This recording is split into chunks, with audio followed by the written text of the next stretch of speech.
Hello students, how are you? I hope all of you are safe at home. You are most welcome to my channel. Okay, let's start the chapter 12 from class 9. Physics portion, work and energy. Work. What do you mean by the word work? If there is any displacement by applying a force, अगर हम कोई force लगाते हैं और force लगाने के बाद भी कोई डिस्प्लेसमेंट होता है तो वहां पर वर्क होता है। जैसे आप किसी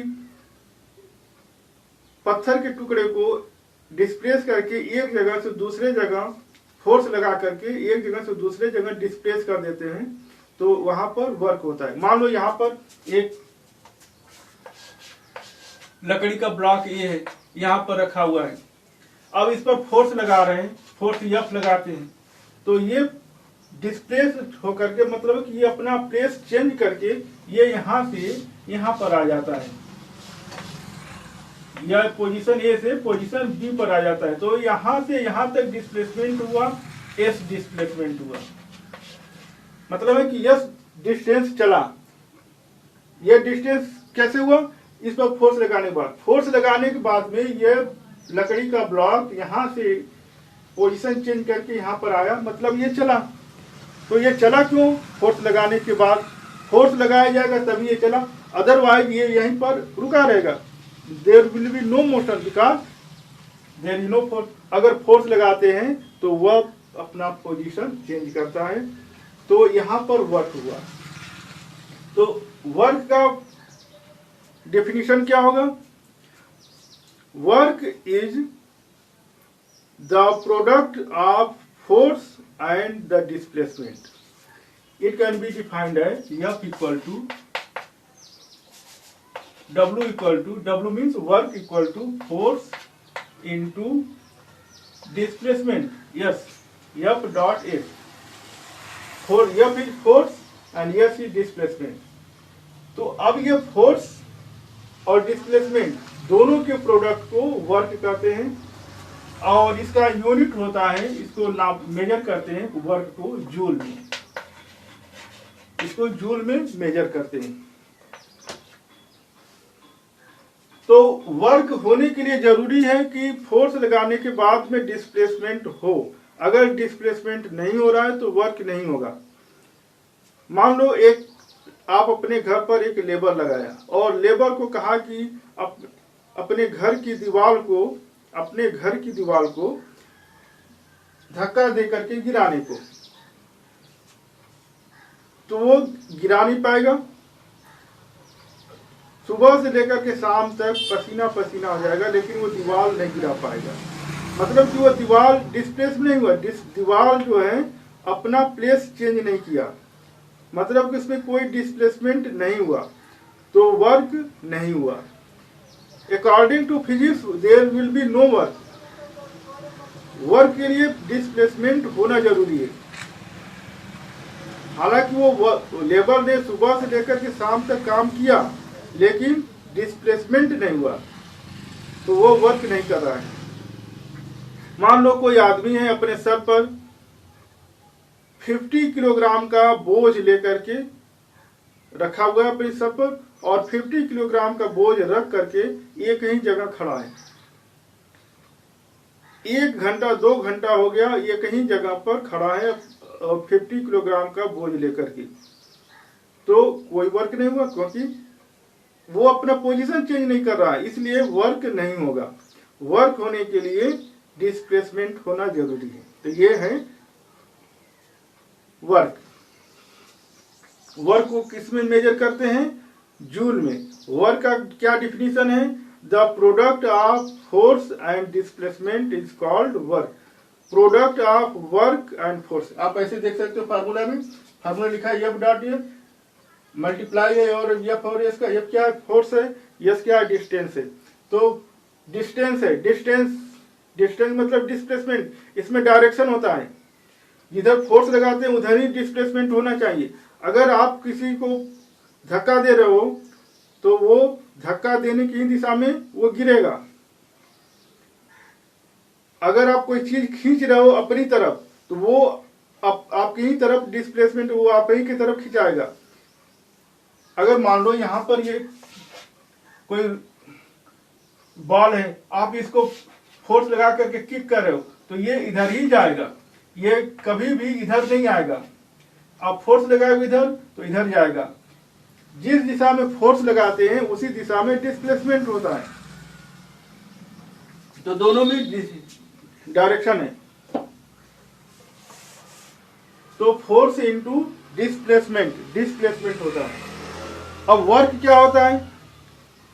वर्क हो गया। एनर्जी क्या होता है? Energy is the capacity to do work. Energy क्या है? काम करने की जो क्षमता होती है वही एनर्जी है। हम काम करते हैं तो हमको एनर्जी कहाँ से मिलता है? By the intake of food. भोजन करते हैं तो हमें एनर्जी मिलता है। तो एनर्जी क्या है? काम करने की जो क्षमता होती है वही एनर्जी होता है। यह एनर्जी दो टाइप के होते हैं, एनर्जी काइनेटिक एनर्जी और पोटेंशियल एनर्जी। काइनेटिक एनर्जी क्या होता है? It is the energy due to the motion.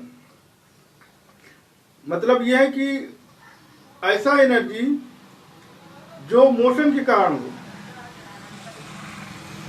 मान लो यहां पर एक बॉल रखा हुआ है, इसको हम पैर से किक कर रहे हैं, तो किक करने के बाद से ये अपना पोजीशन चेंज करके एक जगह से दूसरे जगह गया। मतलब है कि इसके अंदर हमने काम किया, किक किया, इसको मारा, तो ये काम किया, तो क्या हुआ?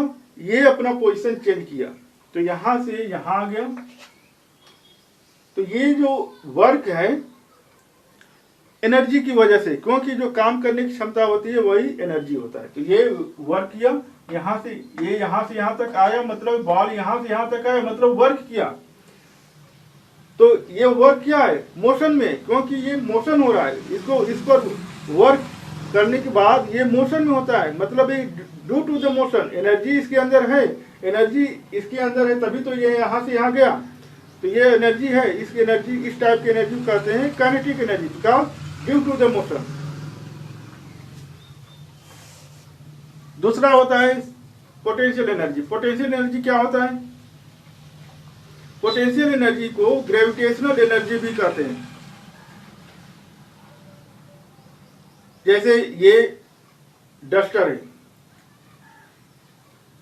डस्टर को हम नीचे से ऊपर उठाए यहां तक, अब यहां पर ला दिया, अब देर इज नो मोशन, इसमें कोई मोशन नहीं है, चल नहीं रहा है, कोई मोशन नहीं है। लेकिन हम इसको जैसे छोड़ेंगे नीचे गिर गया। इसका मतलब ये यहां से यहां तक आया, काम किया, इसका क्या काम है? गिरना, यहां से यहां तक गिरना, ये काम किया। तो इसके अंदर एनर्जी है, तभी तो गिरा यहां से यहां तक। एनर्जी इसके अंदर कहां से आ गया? इस डस्टर में एनर्जी कहां से आ गया, क्वेश्चन है। तो इसका मतलब क्या है कि हमने इसको उठा के यहां से यहां तक लाया, काम किया, हमने काम किया इस पर, तो हमारा एनर्जी इसमें स्टोर हो गया। अब ये हमारा एनर्जी ले लिया, अब हमारा एनर्जी इसके अंदर आ गया। अब जैसे हम छोड़ेंगे ये नीचे की तरफ गिर जाएगा। तो ये एनर्जी को बोलते हैं potential energy. Potential energy is also called stored energy, क्योंकि पोटेंशियल एनर्जी जो होता है वो पहले एनर्जी को स्टोर करता है, फिर वो एनर्जी स्टोर करने के बाद से वर्क करता है। जैसे यह डस्टर खुद यहां से यहां तक नहीं आएगा, जैसे हम कर दें तो ये अपने आप उठ करके यहां से यहां तक नहीं आएगा। इसको यहां से यहां तक लाने के लिए हमें वर्क करना पड़ेगा, हमारा वर्क इसमें स्टोर हो गया, और यह स्टोर एनर्जी फिर इस पर काम करता है, और ये फिर स्टोर्ड एनर्जी नीचे की तरफ गिरता है due to the potential energy. तो दो तरह की एनर्जी होते हैं, काइनेटिक एनर्जी, पोटेंशियल एनर्जी। अब पोटेंशियल एनर्जी, एनर्जी का भी यूनिट जूल होता है, वर्क का भी यूनिट जूल होता है, दोनों का एनर्जी जूल, दोनों का यूनिट जूल होता है। वर्क का यूनिट जूल और एनर्जी का भी यूनिट जूल। अब पोटेंशियल एनर्जी, काइनेटिक एनर्जी के बारे में डिस्कस करते हैं अलग अलग। मान लो यहां पर कोई टेबल पर एक लकड़ी का ब्लॉक रखा हुआ है, इस पर हम यह फोर्स लगा रहे हैं, यह फोर्स लगाया तो ये यहां से डिस्प्लेस होकर के, ये यहां से डिस्प्लेस होकर के यहां पर आ गया,